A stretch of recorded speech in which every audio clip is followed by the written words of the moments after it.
What's up, guys? So we're talking about like a drop-down style method of training and how it's way better than just your standard percentage-based programmings.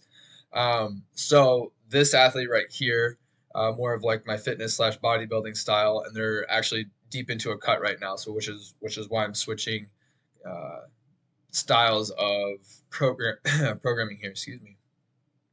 Previously, they were having open-ended sets with a set RPE, so it was like whatever weight they chose that day, and they had a rep count. So if they could do more than that, then they had to go up in weight. But basically, it was just go in. I'm going to do 3 sets to an RPE 8, and whatever that was. So they would choose something based around 10 to 20% of what they did last session, and they were just repping out whatever it might be and go from there. Again, good way to build up localized fatigue, stay within the means, and get those reps that really truly matter at the end of the set, right?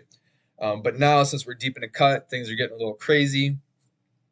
I want to make sure that their training is on fleek per se. So we're going to do like the drop down style of reps. So basically, what happens is, so bench press here, they're going to work up to a set of somewhere between 1 and 5 reps at an RPE of 8, 8.5. Sometimes you can use 7. Boom, record that weight.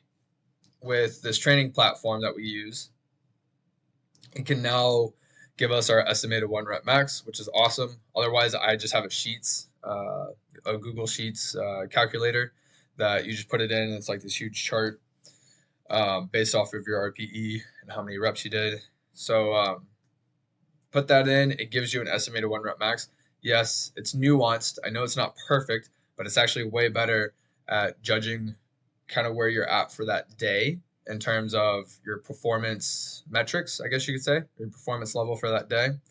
And, the typical nuance, the farther away from 1 you are, the less accurate it is, but it still gives us a good snapshot of where that athlete is at for that day.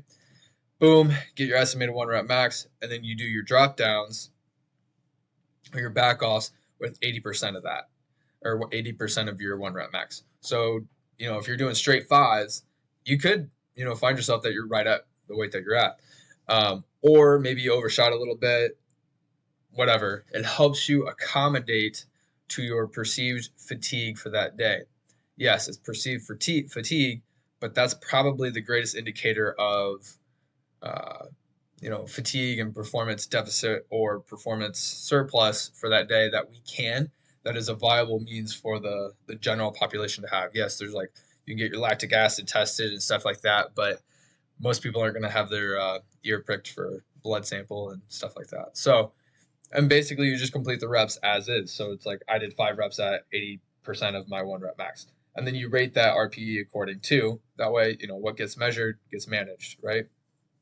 So just a simple way to push the performance boundary based on, sorry, that was my dog, based on how that athlete is doing for that day. And then you can take these snapshots or these training snapshots. I did this on this day, blah, blah, blah. And you can plot that for general trends. My platform does that all for me. So then we can see, hey, what's going on? I can see this general trend going down. Or, hey, you're blowing up right now. Your general trend is just skyrocketing.